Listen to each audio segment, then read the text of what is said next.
यहाँ पे हमें 5 लोग नदी में दिखाई देते हैं जो नाव पे तैरते हुए जा रहे थे एडवेंचर की तलाश में।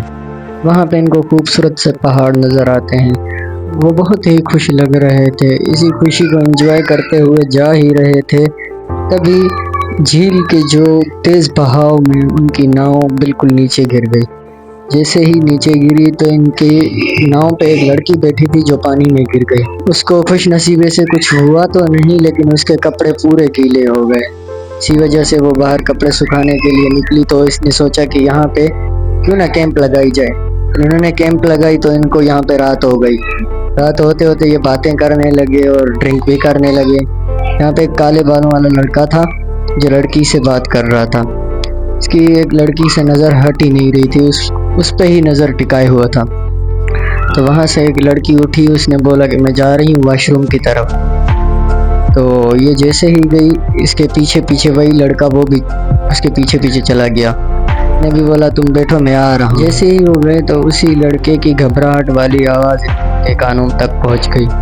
जैसे ही इन्होंने आवाज़ सुनी तो उनके पीछे जाने लगे। वहाँ पे गए तो वो जो पहले लड़की गई हुई थी उसके सर में बहुत गहरी चोट लगी थी, जिसकी वजह से बहुत खून बह रहा था। और इसका घाव देख के इन्होंने इसको ज़मीन पे लेटा दिया। लड़की को बहुत दर्द हो रहा था तो इसलिए उसको ज़मीन पे लेटाया और उसके कपड़े पूरे खून से लाल हो गए थे। इसने पूछा कि क्या हुआ था। लड़के ने सफाई देते हुए कहा कि सारा का पैर फिसल गया और ये जाके पत्थर में लगी।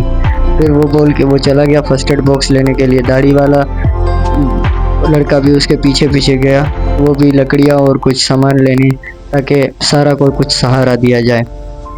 सारा ने दोनों को करीब बुलाया कुछ राज की बात बताने के लिए, लेकिन वो बताने ही वाली थी तो वहाँ पे ये लड़कियाँ समझने लगी कुछ खास बात बोलने वाली है सारा, तो इसलिए उन्होंने सुनने की कोशिश की। लेकिन सारा कुछ बोलते वहाँ पे वो आदमी फर्स्ट एड बॉक्स लेकर आ गया। फिर उन्होंने ये बोला कि अगर सारा को जल्दी हॉस्पिटल नहीं लेके जाया गया तो सारा की जान खतरे में आ सकती है। लेकिन वो ऐसी जगह फंसे हुए थे जहाँ पे मोबाइल नेटवर्क और कुछ भी ऐसा खास नहीं था जिससे वो वहाँ पे जाएं। तो दाढ़ी वाले ने कहा क्यों ना हम इसी वक्त अपनी नाव पे निकलें हॉस्पिटल की तरफ। लेकिन लड़की ने बोला पास में ही एक रेंजर चौकी है, वहाँ पे हमें मदद मिल सकती है। इन्होंने बोला नहीं, क्योंकि बहुत खतरा है, तो इसलिए कोई भी राज़ी नहीं हुआ। लेकिन फिर सारा की तबीयत देख के सब लोग निकल पड़े उसी बोट पे।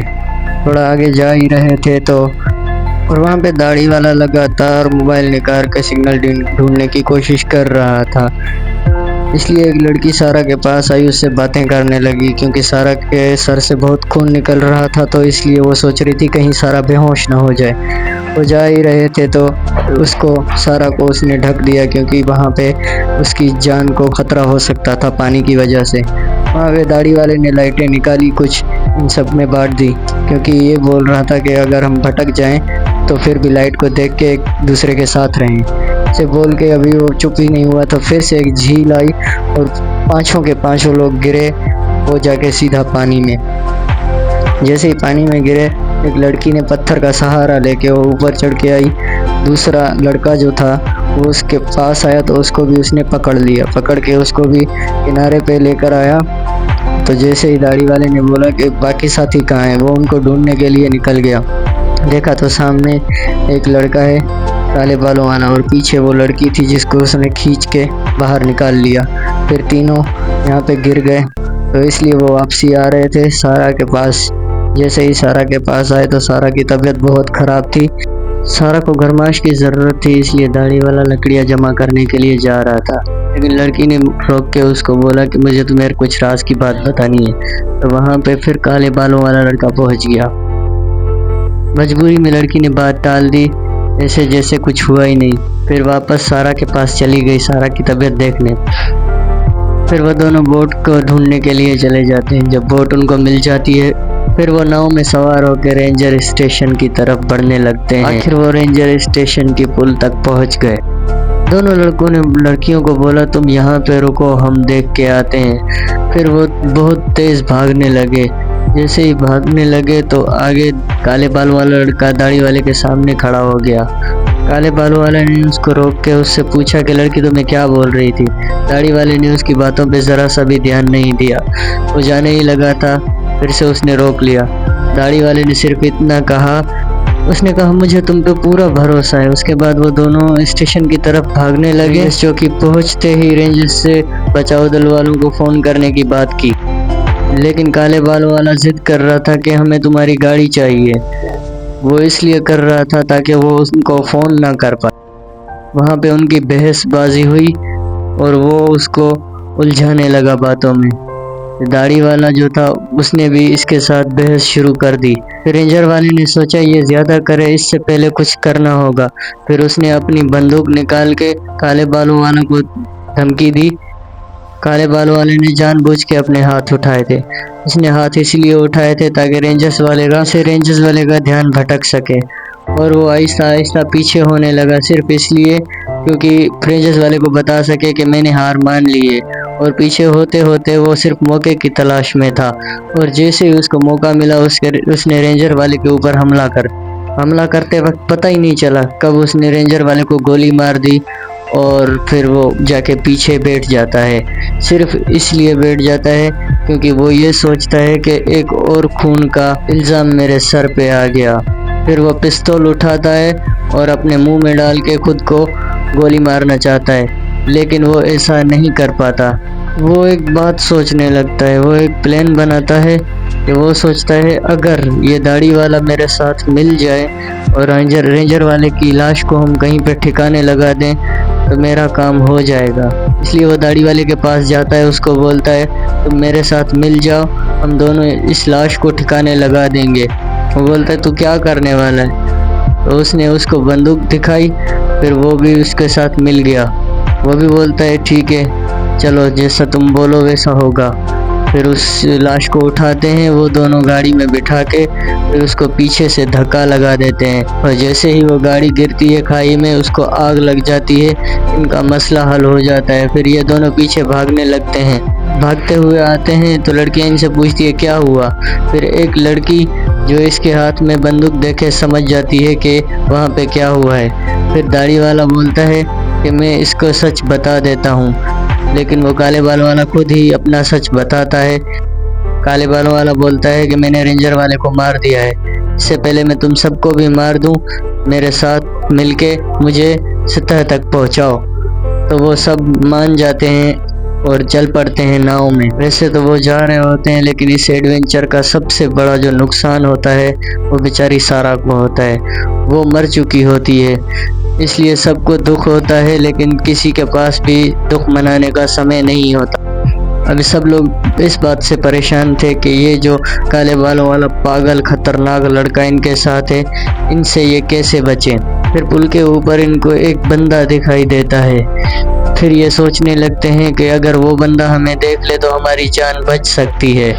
फिर वो जो लड़की, उसने अपने जेब से एक लाइटर निकाला जिसकी चमक उनको पुल तक पहुंचानी थी। जैसे तैसे करके उन्होंने रोशनी पुल तक पहुंचाई, लेकिन काले बालों वाला इसकी सारी हरकतों पे नज़र रख रहा था। उस आदमी ने देख लिया इनको, लेकिन वो कुछ भी नहीं समझ पाया।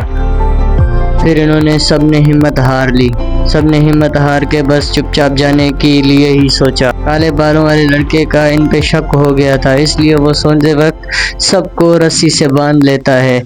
फिर देखते हैं कि वो आपस में बातें कर रहे थे, तो वहाँ पे एक लड़का आया जो उनको पुल के ऊपर नजर आया था। वो अंदर आता है, फिर इन दोनों को देख लेता है कि ये बंधे हुए हैं।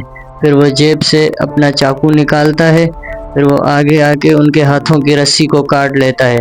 जैसे ही इनके हाथों की रस्सी को काटता है तो ये एक लाश इनको मिलती है जिसको दफना देते हैं, और वहाँ पे ही इनको एक बैग मिलता है जहाँ पे 2 चाकू रखे होते हैं। वो चाकू उसमें से निकाल के फिर नाव में ये चल पड़ते हैं। हमने देखा ये भागने में कामयाब हुए, लेकिन फिर देखते हैं कि काले बालों वाला लड़का भी इनके साथ ही बैठा होता है। फिर वो लड़की अपने हाथों में चाकू छुपा के बैठी होती है, वो जो बैग से निकाला था। फिर उसी से उस बोट में छेद कर देती है, जिससे बोट की हवा निकलने लगती है और काले बालों वाला समझ जाता है।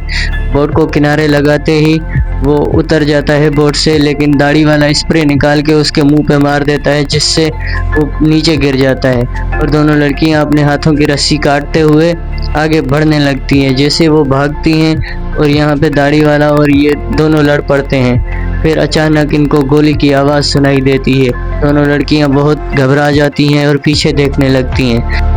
पीछे देख के सिर्फ ये सोचती हैं कि दाढ़ी वाले ने काश इसको गोली मारी हो, लेकिन वो ऊपर उठता है काले बालों वाला। फिर ये समझ जाती हैं कि गोली दाढ़ी वाले को ही लगी है। फिर वो लड़का इनके तरफ देख के इनके पीछे भागने लगता है। दोनों लड़कियां बहुत तेज़ तेज़ भागने लगती है और काले बालों वाला भी इनके पीछे भागता है। फिर दोनों लड़कियां इधर उधर चली जाती हैं, वो उस साइड वो उस साइड। फिर वो एक लड़की जो भाग रही होती है तो उसको आगे खाई नज़र आती है। खाई देख के वो पीछे भागने लगती है, लेकिन काले बालों वाला उस पर गोली चला देता है, इसलिए वो छलांग लगा देती है सीधा खाई में। और खाई में गिरते ही वो जैसे तैसे करके किनारे तक पहुंचना चाहती है। वो जैसे तैसे करके अपनी जान बचा लेती है और दाढ़ी वालों के पास चली जाती है उसकी जान बचाने के लिए, लेकिन वो देखती है कि उसका घाव बहुत बड़ा है, वो इसलिए वो उठ नहीं पा रहा। पीछे से काले बालों वाला लड़का उसके पेट में चाकू मार देता है, इसलिए वो लड़की वहाँ पे गिर जाती है। वो फिर लड़की के पास आता है और लड़की के ऊपर खड़े होकर उसको भी मार देना चाहता है। और जैसे ही उस चाकू निकाल के उसको मारने ही वाला होता है तो दाढ़ी वाला सोचता है मैं वैसे भी मरने वाला हूँ, इसलिए काले बालों वाला पूरी ताकत लगा के उसको पीछे से पकड़ लेता है और पीछे होते होते उसको खाई से गिरा देता है। और गिरते ही दोनों की मौत हो जाती है। और वहाँ पे देखते हैं कि लड़की भी बिल्कुल सुन्न हो गई है। फिर देखती है ऊपर से हेलीकॉप्टर जा रहा है तो वो बहुत हिम्मत करके उठने लगती है और यहाँ पे हेलीकॉप्टर वाले उसको ही ढूंढ रहे थे।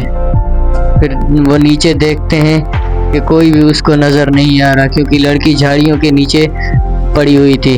फिर वो जैसे तैसे करके उठने की कोशिश करती है, लेकिन वो उठ ही नहीं पाती। फिर बड़ी हिम्मत जुटा के वो उठती है।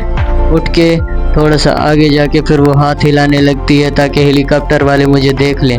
फिर वो हाथ हिलाती है, आखिर वो हेलीकॉप्टर वाले इसको देख लेते हैं। फिर उठा के इसको हॉस्पिटल में जाके एडमिट करते हैं। जैसे तैसे करके ये 2 ही लोग बचते हैं। तो दोस्तों 5 लोगों में से बस ये 2 लोग ही बच पाए। कुछ हादसों की वजह से मर गए, कुछ काले बालों वाले लड़के की वजह से। आज की कहानी यहीं पे ख़त्म होती है। मिलते हैं अगली कहानी में।